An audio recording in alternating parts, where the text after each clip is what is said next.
عزیزان این روزا همه دارن این بازی رو انجام میدن، بازی همستر همون ربات تلگرام. این داستانش چیه عزیزان؟ این داستانش اینه که تلگرام اومده این کار انجام داده. دلیلش چیه؟ دلیلش هنوز هیچ کسی 100% نمیدونه، ولی نظر شخصی خودمو میگم. عزیزان ببینید، شما این بازی رو وقتی انجام میدید سکه به شما میده و بعداً ارزش گذاری میذاره. حالا معلوم نیست چه اتفاقی بیفته.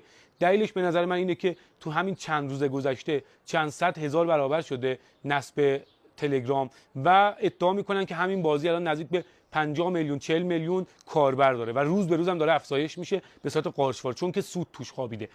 ببینید شما مثلا توی اینستاگرام یه نفر برای اینکه ارزش کار خودش رو به شما برسونه میاد میگه که من 200,000 تا فالوور دارم، من 300,000 تا فالوور دارم، من 5 میلیون فالوور دارم. ارزش اینجا چیه؟ فالووره. بعد مثلا آقای مارک زاکربرگ صاحب اینستاگرام برای اینکه ارزشمند بدون اینستاگرام و فیسبوک میاد میگه که مردم پارسال 4 میلیون ساعت روی